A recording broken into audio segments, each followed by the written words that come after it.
enemy! Monster kill!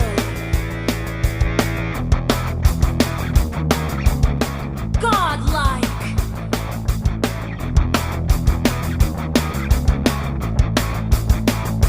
Unstoppable!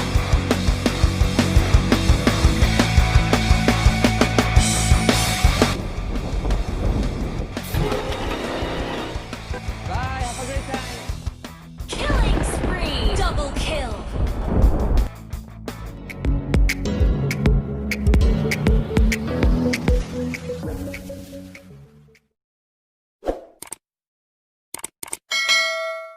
Paano nga ba makakuha ng mas madaling kills gamit si Eudora? Sa Mobile Legends Guide na to, pag-uusapan natin lahat ng skills ni Eudora kasama na kung paano tayo mas madaling makakakuha ng kills. Okay? Let's go! Unang kailangan nyo tandaan pagdating kay Eudora, mas malakas siya kapag meron siyang dalawang skills na pwedeng gamitin. Dahil ang passive niya, tuwing gumagamit siya ng skills, nalalagyan ng mark yung kalaban. Bawat skill ni Eudora magkakaroon ng additional effect kapag merong mark yung kalaban. Kaya ibig sabihin, kapag gumamit ka ng unang skill, yun yung paraan para malagyan ng mark sa pangalawang skill mo, tsaka mo mapapagana yung effect. Pagdating naman sa first skill niya, maglalabas siya ng kuryente sa isang triangle shape na location.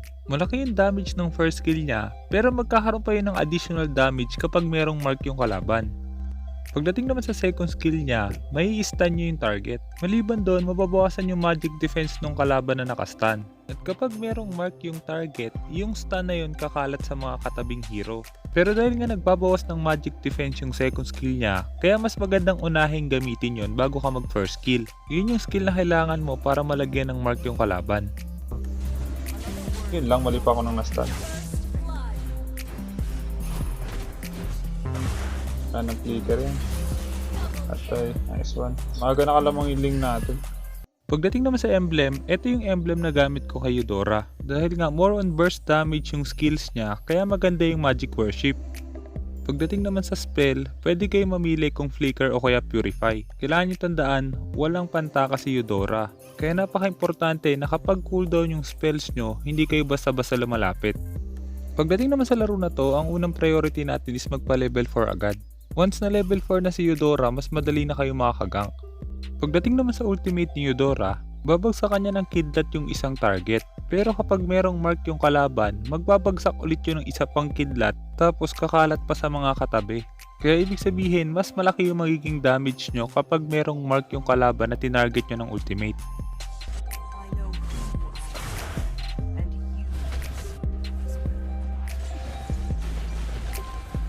Level 3 pa lang yan. Tay. Okay na yan, okay na yan. Pasag tayo. Sunod na kailangan nyo tandaan, kapag gumagamit kayo ng Eudora, kailangan piliin nyo yung target nyo. Hindi nyo dapat basta-basta ginagamit yung combo niya kung kani-kanino. Low HP yung lance ah. Yung second skill na. Tayo na yan. Uy, di ko na ano. Di ko na patama yung first skill.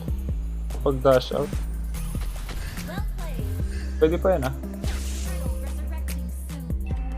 Maliban sa pagpili ng target, hindi nyo rin kailangan tipirin yung mga skills ni Eudora. Dahil nga mabilis lang yung cooldown nun, kaya pwede nyo gamitin yun para maharas yung kalaban. Turtle lang. Uy, yun lang. Bakit yun ako nag-stun? Baka mag-ulti yung ano eh. Buhay. Tara, turtle tayo. Yusong tara. Yusong, sama ka Yusong. Sama ka dito. Pwede na mag-dragon. Wala palang dragon. Ayan, na natin to. Mas fun. Dahil napatay na namin yung tank at support, hindi ko ina-expect na magko-contest pa yung Lancelot sa turtle. At dahil nga masyado akong maaga umalis sa objective, kaya ito yung nangyari.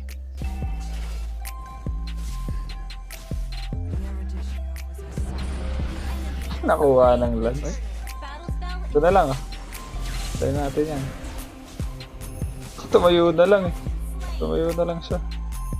Mamaya makikita nyo kung gaano ka-importante yung turtle na yun kay Lancelot. At kung anong pwede mangyari sa kanya kung wala yung turtle buff na yun. Habang puno yung buhay. Delay ko naman. Mag-reset. Baka. Patay ka na. Ay, nako. Dami. Ilag sa first kill. Ay, lulti na siya. Nakita ako. Sunod ang kailangan tandaan, hindi dapat kayo basta-basta lumalapit sa kalaban. Hanggat maaari, dapat alam nyo kung gaano kalayo yung range na kayang abutin ng mga skills ng kalaban. Bawal. Pasukin ako niyan, yun. Nag-flicker in. Nag-flicker in yung chug, gigil lang gigil. Yun ako nalungkot. Wala akong first kill, sayang. Patay sana siya. Ayun na, ay, wala yung Yusong dun.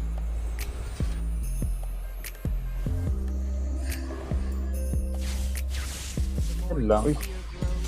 Nasaan na kayo? Nasaan na kayo yung lancer ng buhay? At dahil nga mayroong turtle buff yung Lance, kaya hindi ko pa siya napatay doon. Papatayin ka pa niyan, ha? Yuzong, dali lang. Patayin ka pa niyan. Nice one, na-dodge niya. Patay isa. Pagdating naman sa item build, ito yung item build na tingin kong bagay kay Eudora. Maganda yung Clock of Destiny tsaka Lightning Truncheon para mas malaki yung burst damage niya. Pagdating naman sa tatlong huling item, pwede niyong palitan yun depende sa sitwasyon. Patay ko ba to? Pabot. Turtle resurrecting soon. Your team destroyed. Dito, Chua. Magta-turtle sila, ah. Sige. Wala pa, hindi pa nag-turtle. Di ko na naman na-dodge yung Lance. Kanina ko pa hindi ba dodge yung SS ng Lance, ah. Nag-ult sa akin. Patay na rin yan. Shut down. Bro tayo ng first tower sa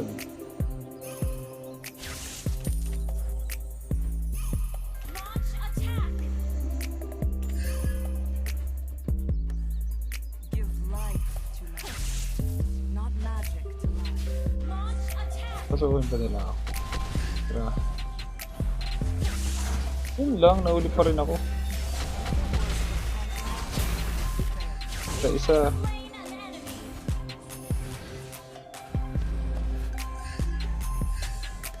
15 seconds pa. Let's see who has the last. Hindi dito to. Yung dito. Naku, mamatay ako. Ando pa yung Yuzong, ah.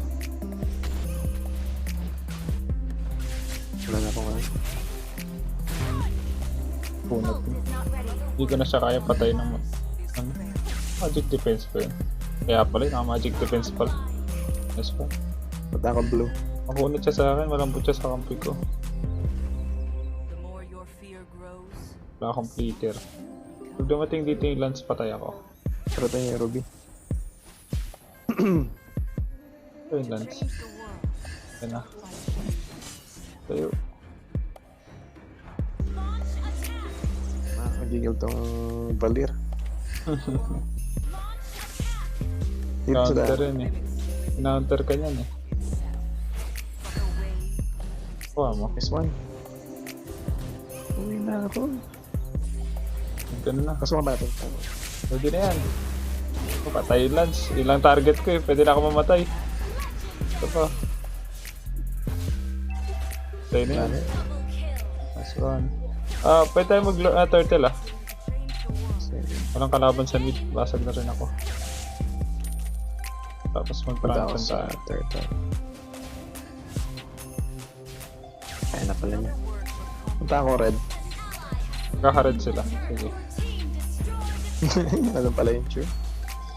Naka-chew. Ult is not ready.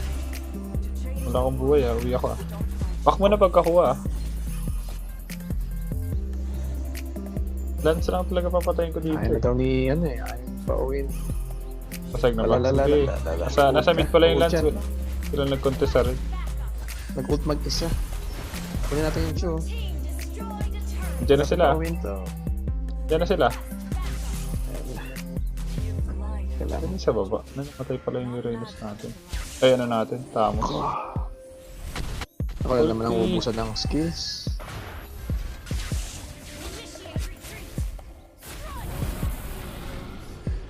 Ang patay niya kaya yun. Huwag na yung baba natin mabasag. Hindi pa na plan.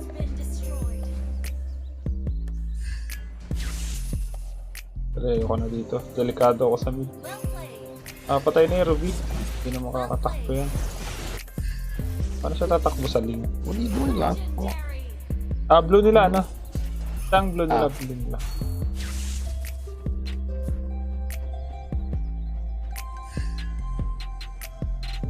Nasa top sila kung natin blue. Kapit. To change the world, don't fight change. Ano siya? Ay! Dapat tayo stun ko. Ang aga nito. Wait na tumama. Patay na yan. Patay. Isa pa. Patay na rin yan. Nice one. Thank you. Nag-battle emote pa. Ang yabang. Ito, Ruby oh. Tay. 5 seconds ulti ko. Ultihan yung tank. Wala, sinipa rin yung tank. Bakit yung tank ang target nila? Inuubusan ako ng skills eh. Patay. Ala! Meron na. Pinaultihan. Uy, pumasok. Patay. Pinaultihan yung Chu. Ay, Chu yung Ruby. Ruby ba yun? Chu. Chu pala, Chu. Wala. Wala yun.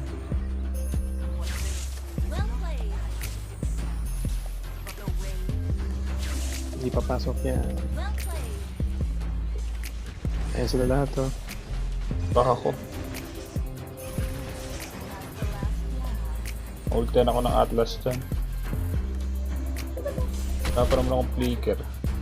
Nag-flicker in ako eh. May landing. Nice Ay, one. galing. Yung Atlas oh. Naka-tina. Uy, patay na yan.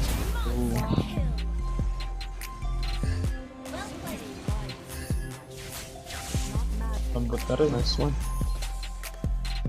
So lord natin sa taas pala. May lord pa tayo sa top. Kaso wala akong mana.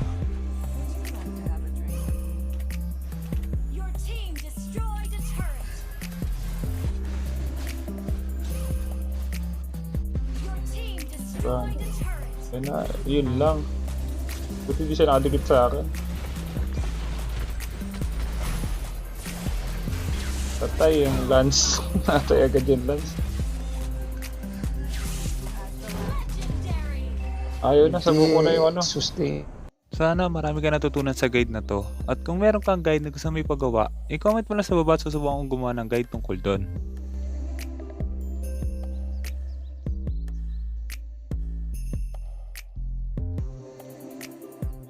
Kaya kung hindi ka pa nakasubscribe, hit mo na yung subscribe pati yung notification bell. Basta lagi mo lang tatandaan, kung gusto mo mag-improve, just master the basics. I'm out.